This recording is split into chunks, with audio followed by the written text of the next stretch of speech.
you have to translate into English all those works which actually reflect the aspirations of the masses, and this is not their job. They don't see it as their job. And so this is a textbook that might actually be used by American students, or Phil-Am if you like. But Filipino students, I think, would really be shortchanged if they use this. But we need to, of course, provide an alternative, which is why I'm interested in trying to produce an alternative, but time is running out for me. Tanda na tayo. So maybe among the younger students, you might read Abinales' book and find out, okay, what can we do to provide a better book? To make a long story short, we deserve something better. And Lisandro Claudio is fooling us when he says that this is the book that will, that will be the definitive history book. This is just plain false. Why? Not because there is not because it's unscholarly, but because it favors one school of scholarship. I'm not going to use this presentation anymore. I'll just talk off the top of my head kasi wala na akong time eh. What I notice is that even though Claudio says that the bibliography of this book is marvelous, complete, when I look at it, nakikita ko, there's no Spanish writing, no Tagalog writing, nothing in the vernacular. It's all English, and it's all American. And there are certain authors that they rely a lot on. Glenn May, Ben Anderson, Alfred McCoy, a few others. And those are the three that I target in my knowledge and classification. So maybe I'm onto something. But when I wrote my book, when I put it together, I did not think that I was going to provide an alternative to Abinales' State and Society. So if someone can come to me and suggest a way, I'm open to suggestions. But that is one of the problems, the selectivity of the sources. And when he talks about the last chapter on Duterte, the first 6 months, what are his sources? Number one source? Rappler. Well, if you use Rappler and CNN and New York Times, what image of this recent president will be produced? Of course, they never consider using anything written by Tiglao or those who have been, more critical of the other side. So you can see the bias in the selection of sources. But people who don't know what sources are available might be impressed by the sheer volume, without knowing that slanted the field of choices. For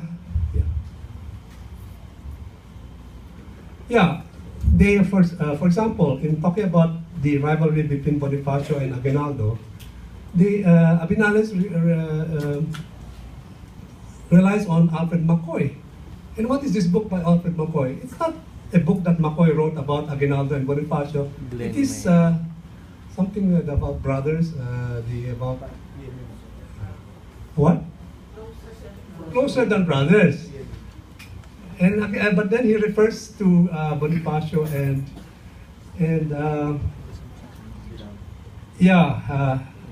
well, you know what I'm driving at. McCoy is not a specialist on the Katipunan and on the Philippine Revolution, but he is an important source. But what does McCoy provide? McCoy says, Bonifacio had the populist ideal of the army as a brotherhood of patriots. By contrast, his rival, Aguinaldo, was inspired by the Spanish ideal of the heroic commander to mobilize an army of gentry officers and peasant conscripts. Let's quote. Aguinaldo offered elite landlord males a chance to recover the authority and manhood denied them by Spain. That's gender studies.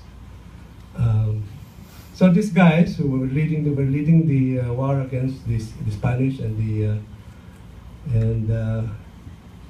Americans were actually trying to recover their lost masculinity, which had been taken away, denied them by Spain. It may be true, but it's hard to prove it. How do you prove that, actually? No, it's a projection. Maybe they have McCoy figured it out when he was studying this more recent group of officers and projected it backward. But McCoy uses class and gender analysis, but nothing about language and culture. Zero. I know his people very well. McCoy, Glenn May, we used to, to go out together and use their work. They don't like me and I don't like them, but we're still friends, which is good. Because we can exchange.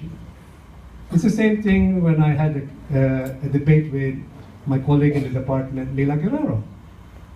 It was a bitter conflict, but the two essays in Philippine Studies are actually very useful for students who want to study historiography. And of course, I'm not trying to sell my writing. I'm also selling Mila's piece. But the thing is that it did not dissolve our friendship. After a while, we became friends again. So anyway, to go back to this, without using language and culture, what McCoy does is to use the gender theory and lets the theory more or less define the meaning.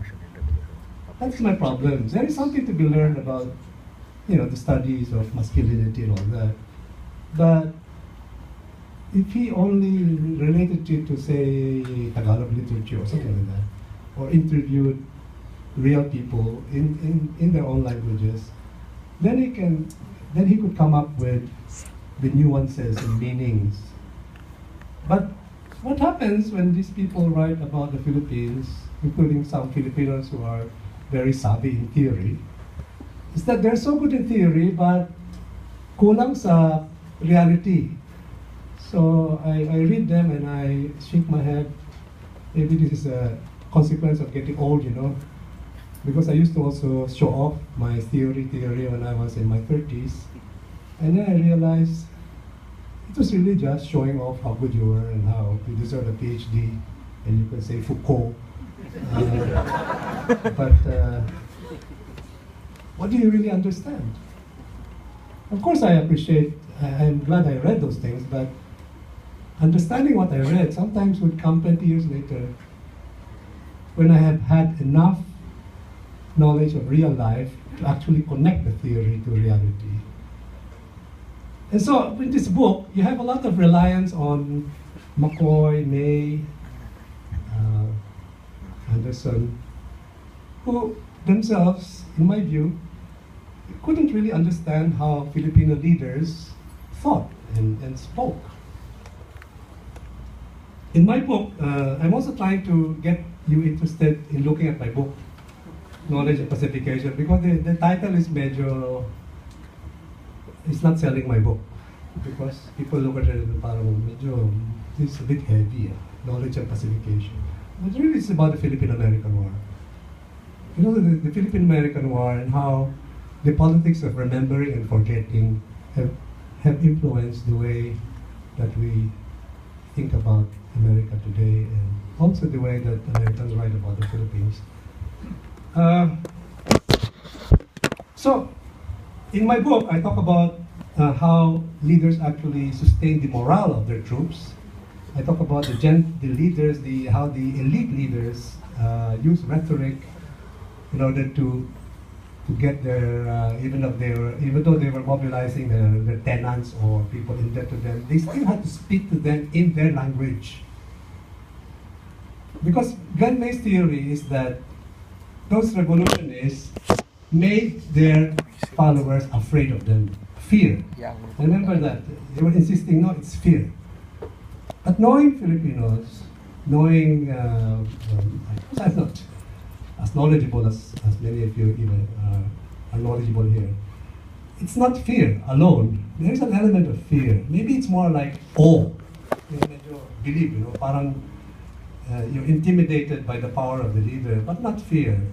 And if the leader knows how to use language, then you are actually drawn into a common world, and then you can mobilize. I'm going back to my Passion Revolution, of course, which is all about the use of language in mobilizing. So, the Malolos Republic, ilang minutes pa ba, Neil? 8 minutes. Okay, you know, at my age, I just stop when I have to stop.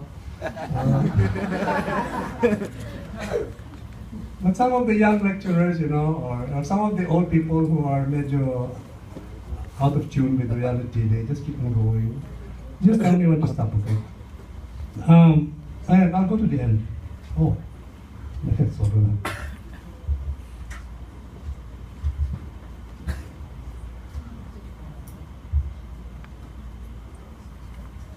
Okay, let me read from my comments.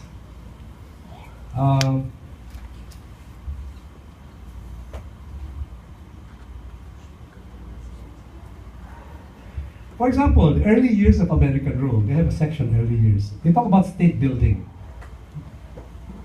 the construction of a professional civil service, public education, creating a Philippine constabulary, the usual things that we have learned. Schooling in English, the fate of the vernacular languages, the failures of land and taxation policies, that's all in the book. But I noticed when you look at the footnotes that they're just following the work of Glenn May and other American scholars who contrast the modern state building practices of the US with the backwardness of Spanish rule. They do not highlight the fact that schooling in English was a key component of counterinsurgency warfare. In fact, I have more sources.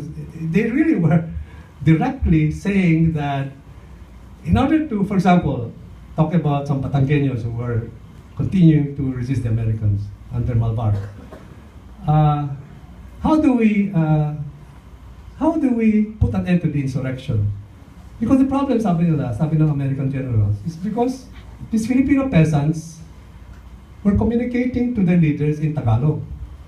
So when the Americans came and tried to say something in Spanish or English, they did not listen to, because Tagalog is the link. So what did they say? You better start teaching these peasants English, because then we can pull them away from the bond, the linguistic bond that they had with the local leaders. So language, the teaching of English, was a counterinsurgency tool from the very beginning. And it worked. I'm talking to you now in English.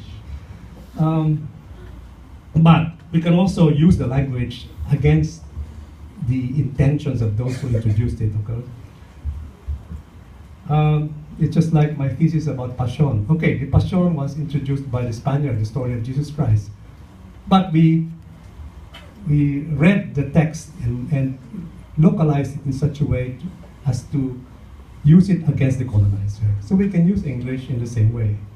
Of course, my friend Zeus Salazar will not agree with me, but okay lang. We have different ways of achieving the same goal. Finally, let me just read from the last part. The revolution is unfinished, sabi nila, I'm referring to Abinales and Amoroso, because the elite still exist. They say, the elite domination of the Malolos Republic, the early surrender of many of its leaders to the Americans, and the continuing pockets of resistance for the remainder of the decade confirmed that the nationalist movement had many faces.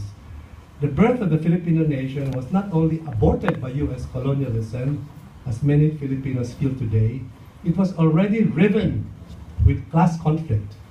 Tension between elites and masses would become a defining feature of Philippine political development, lending an unfinished quality to the political discourse of the revolution to the present day. That's from page 129 of the book.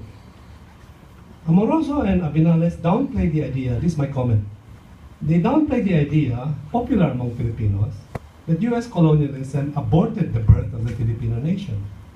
The reality, they are saying, is that class conflict aborted the birth. Interestingly, this difference of classes, or elites versus masses, is what the US military and civil administrators exploited in order to justify occupation and suppress resistance. They destroyed those elites who refused to surrender, those recalcitrant elites, they just killed them, and cultivated pro-Americans among them. So you had, among the elites fighting the Americans, some of them surrendered early or decided to cooperate. Okay lang, the Americans gave them positions of influence.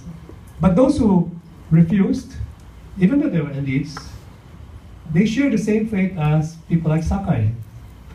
But I don't know why we don't kind of think about that, you know? Kasi sa tingin natin, all the elites were like this, instead of looking at how the elites can be broken up into many different levels. Anyway, the Americans re-engineered society in order to possess the land, and then proceeded to justify their actions by portraying themselves as saviors of the masses against exploitative elites. This is an idea that I developed in my book. So I think I can stop now. I'm sure okay na. Twitter, yeah. Meron bang Q&A? Okay, so I will just answer questions. Okay. Yes, thank you, Professor Ileto.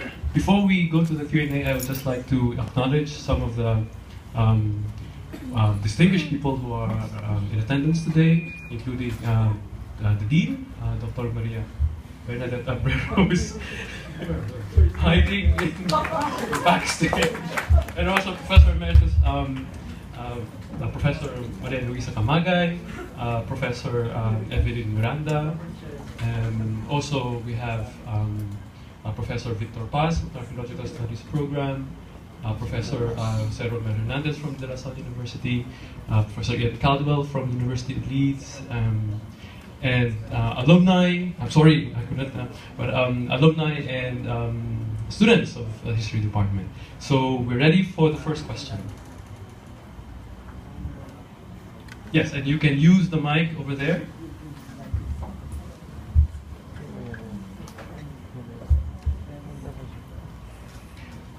Who would want to start? No, I thought I'd be bringing it to people, the mic.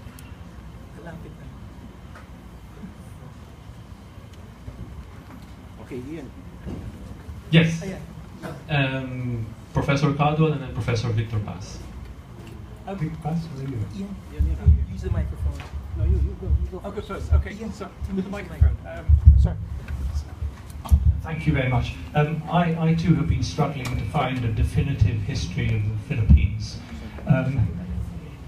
I sort of notice there's a sort of shortage of definitive histories of the Philippines. I agree with so many of your points in your critique of this book, and yet it seems from what you've said to be, you know, the best available history of the Philippines. Is that because it's in English, or it's my question really is there a dearth, a lack of good histories of the Philippines, and if so, why? It's doing well, it's selling well because it's been endorsed by the American Library Association or something. There's some good things were said by American critics, published by an American press, and it has a Philippine edition by Ateneo Press. So it gets the best of both worlds, published in the US and in the Philippines, and it's in English, and it's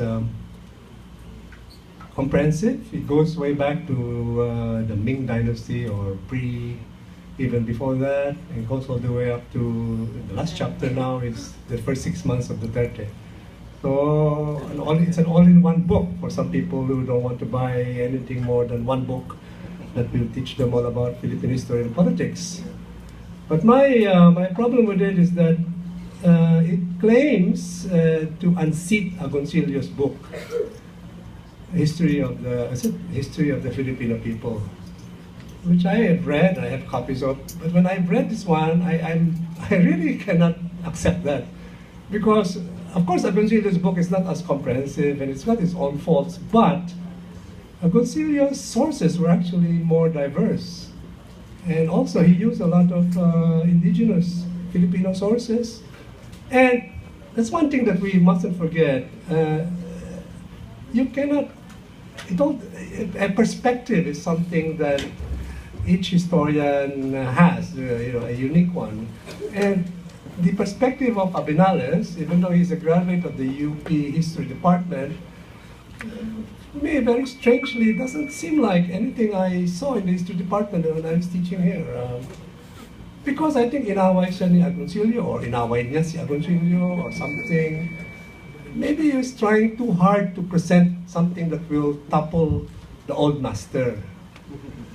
The problem is that this book relies too much on American writing. If you look at the bibliography, it's really about American writings on the Philippines and the kind of history that it projects and favors. And I think that's a big lack in the book, because there's so many Spanish books. For example, books in Spanish, not just written by our illustrators, but books on the Philippines written by Spanish historians even up to today. I'm in touch with these Spanish historians, and what they write is very, very thorough. Although, ang bias nila, Spanish archival documents, they don't know anything about vernacular or Tagalog documents or whatever, Filipino writings. It's all Spanish. So, I guess that if they had been, if the foreword had shown a bit of humility and say, well, we're offering this as a possible alternative to Agoncillo, maybe I wouldn't be so annoyed by it. But because the claim is that this will be definitive, and we historians, we have been going through so-called definitive works ever since I started studying history, and I know what a definitive work should be. And it is just not a definitive work. It is one alternative, if you want. In fact, I use it for teaching. I said, if you want an American perspective on Philippine history and politics, this is it. Abinales and Amoroso. It has something to do with Abinales'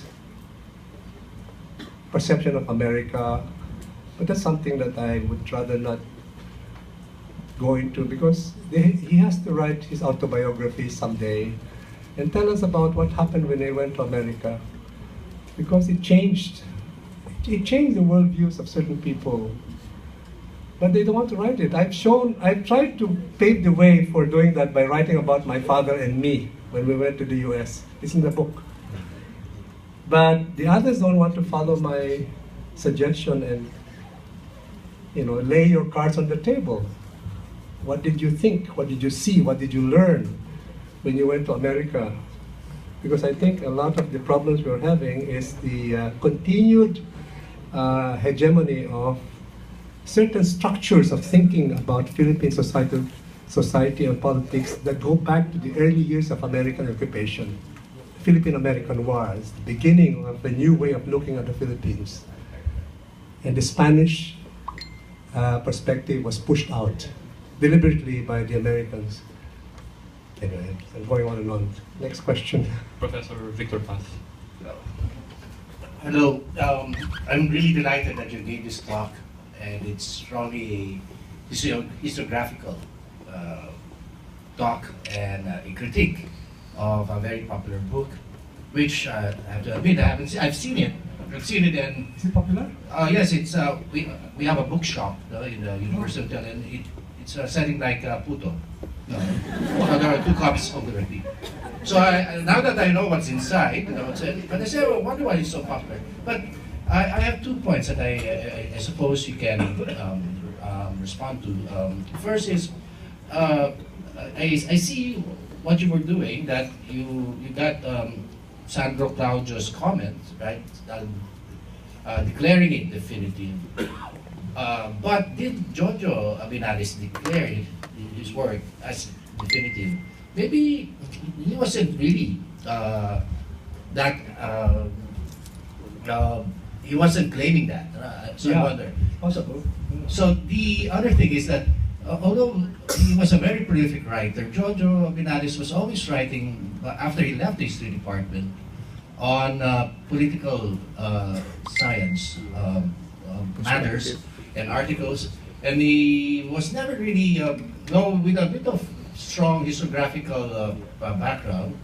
His works were really political science side until he left. And for his PhD at was it at Cornell?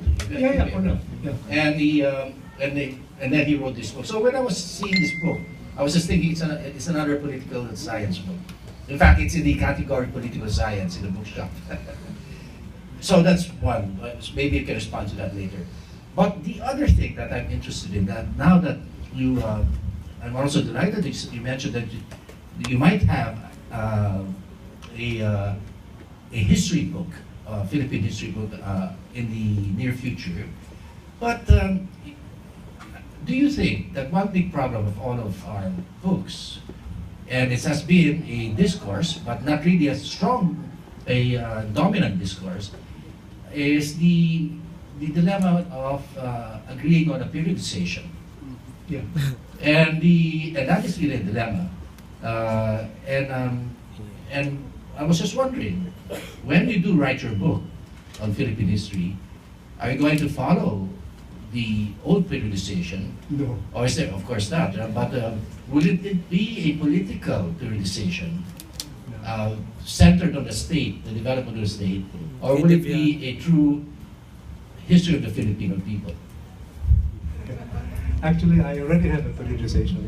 I already have a template for the book, and I've been working on it actually. But typically, I'm very slow, and anyway, it's good I'm getting old because parang I can see, you know, the man with the scythe chasing me, and I have to finish my book before he catches up. Yes, we have to change the periodization because the periodization to me also reflects. But I'm writing a book on the 20th century, the First Republic, all the way up to more or less the present. And what I notice about the periodization is that it's really very U.S. centered. It really reflects the American domination of the world. Yeah. Anyway, it would be too much for me to go into the new periodization. I wish I could have given a talk just on my new periodization. Maybe if you invite me again, I will. But the thing about Abinales and political science, yes, I always thought that he was really a political scientist. But when he went to Cornell, he studied under Ben Anderson.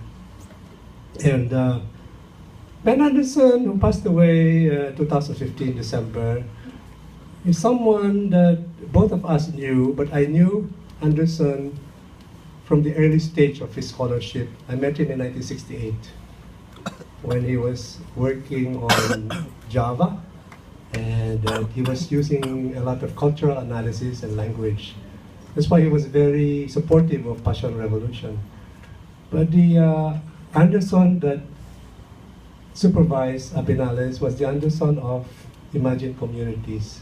The theoretical Anderson, the one who does comparative studies, the one who is no longer interested in culture and language, but on comparative nationalism and things like that. And so, but Anderson still required all of his students to take a historical approach rather than this political science, very structural approach.